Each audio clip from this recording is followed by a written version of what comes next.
Taking a break from his busy schedule of hand-washing and rewatching Tiger King. It's time for BSing with Big Nate.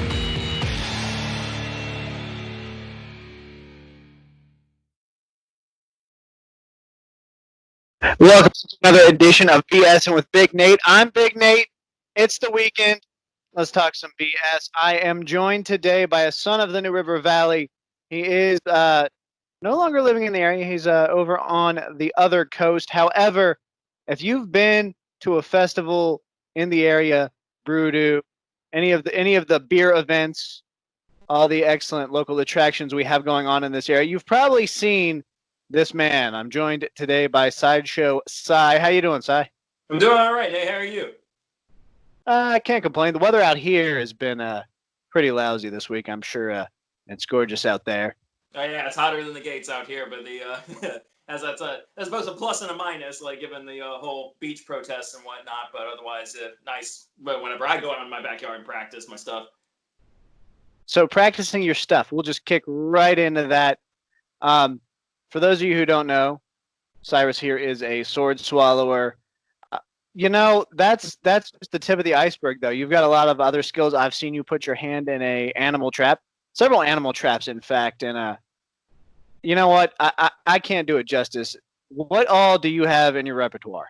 Well, I am a circus sideshow artist, so I do a bit of balancing stuff, and then some crazy pain tolerant stuff, and then odd things with my body more so. So yeah, there's sword swallowing is the main thing. And the things with the animal traps, like I snap a mousetrap on my tongue, stick my hand in a 1.5 powered small animal trap, blockhead, I hammer a nail into my nose. I juggle knives, fire, or baseball bats. Whatever I can get my hands on there. Juggling is another main thing. I throw knives. I've gotten into knife throwing recently with live targets, crack whips, and the list is ever growing. So the hammer into the nose, that's a term, blockhead? Yeah, the human blockhead. I had never heard that before. I love it. It makes perfect sense. So yeah, actually, the origin of that one is I believe it was I think it might have been Ward Hall, the owner of World of Wonder Sideshow, the previous owner. He's dead now, unfortunately. But I think it was him that saw the original guy to start performing it, and he said, "Oh, you're original blockhead." So it's like that's where the name stuck. Oh, I love it. So you've got a lot of skills in your handbag. You are an entertainer. We were mentioning festivals and even premieres out at the Radford Theater. All the stuff I've seen you out here locally, it involves a lot of social interaction and being around people. And of course, I don't know what it's like out there in California, but early March, everything shut down here. I know they were either not far behind or ahead of us. So what are things looking like for you? I know I've seen you do a couple of things on Facebook Live. Yeah, it's an interesting thing is shortly after moving out here, I found a lot of good work doing Renaissance fairs. So outdoor big festivals, getting a lot of people. Those were the first to go when this whole pandemic hit. So boom, I was immediately out of all my work. I actually, audience interaction is a big, especially like how I perform. There's a lot of people that will just turn on music and then just do it silently to whoever will watch. But I actually tell jokes, interact with my audience. So that's where like it's been really kind of tough with that. I have been doing the Facebook Live videos, but I don't really get to interact with people as I'm doing that, having the camera out there, and it's the hassle if I do want to interact, coming up, searching through comments or whatever was most recent comment. It's just not something I'm used to. Call me old school, but I'm a carny. I interact with my audience. That's what we like to hear. So have you been using? I mean, I assume, knowing what I know about you, that you're always using your time wisely or unwisely, depending on which side of the human safety fence you fall. Right. Have you been working any new skills? You said you've been practicing. Oh, knife throwing has been the big one. Because I had been throwing knives for the last couple of years. I mean, a couple of years before I even left to come out here to California, I was doing that one at the Gallows Haunted Attraction. by just recently, like I started adding new tricks and then new routines to that, and actually building a list of girls who are actually willing to step up to the board and perform with me once we get our performances back, and hopefully to add say a wheel of death that's a spinning wheel with a lady on it and apply to circuses. That's been the big thing that I've been really focusing on to be able to perform full routines to and offer out to shows. You mentioned the wheel of right now, like say social distancing isn't a thing and I'm willing to volunteer, step up to the plate. How confident are you that we could do it just fine on the first try? Literally so confident. My prime example there is me and my roommate just moved into this house recently in the beginning of February, just before all this hit. And there was some maintenance that needed to be done in the house. And while they're working on the house, I'm out in the back tossing a knife, and or tossing like a whole bunch of knives. And sometimes the workers on their breaks would come out, see what I'm doing, and ask me that very question: "How confident are you?" And I said, "Step right up." And they would go up to the board, and I just throw a round of them around them, and they were fine. So yeah, I'll be able to do it. Is that one of those things, like the first time you do it, obviously you're not, I would assume you're not trying on a live target, but the first time you've got that live person in front of you, how much are your palms sweating? Oh, it's really interesting. Is when I was first practicing doing it. Nowadays, like I'm so confident I can just do it out of the blue.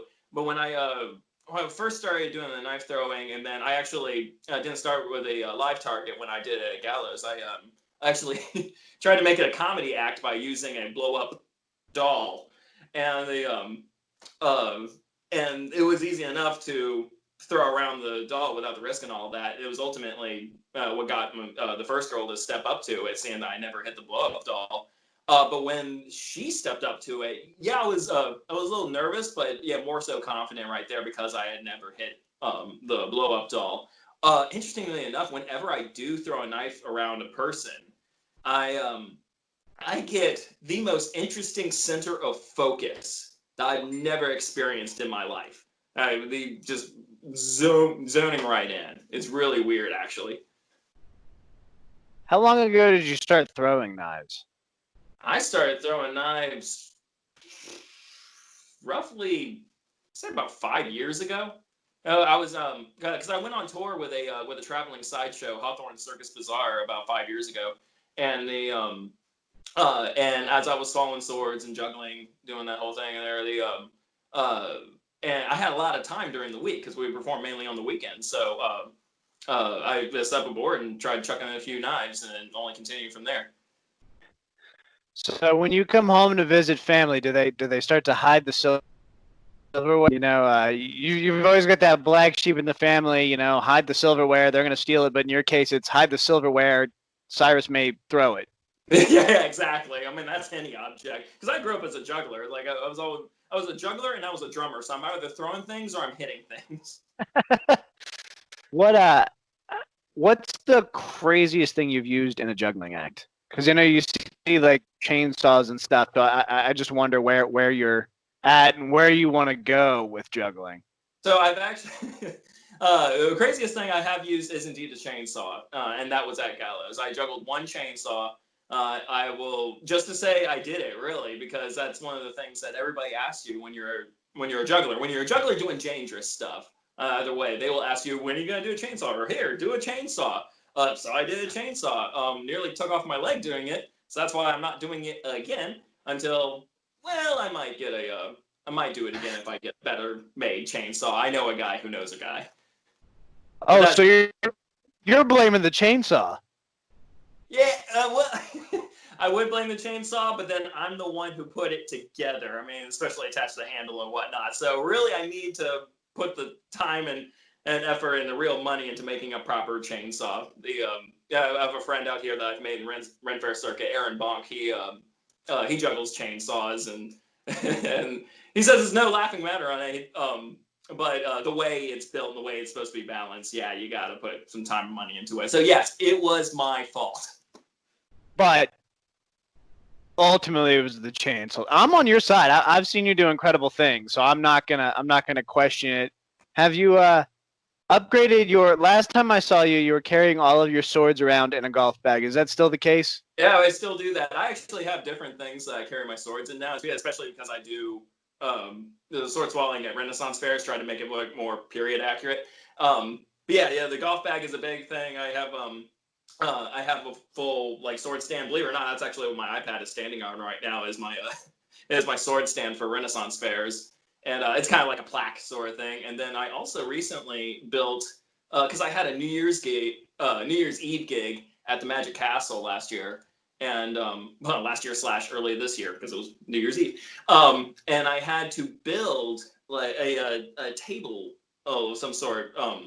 It was almost like a golf club rack, but I made it for swords, because I didn't have the room or the access to be able to move around my sword stand, and I wanted something looking more classy than the golf bag. So yeah, I have this almost like golf club stand for my swords. You know what? I'm gonna declare it now. You're the rock star of sword swallowing, because when you think about it, you go to a rock show. Along the side of the stage, you see all of the guitarists' guitars lined up on a nice rack, and you have created that with swords and various sideshow accoutrements. We'll go ahead and get a little French there. So pretty impressive. What looking forward? What's the first thing you're looking forward to most once all this is over?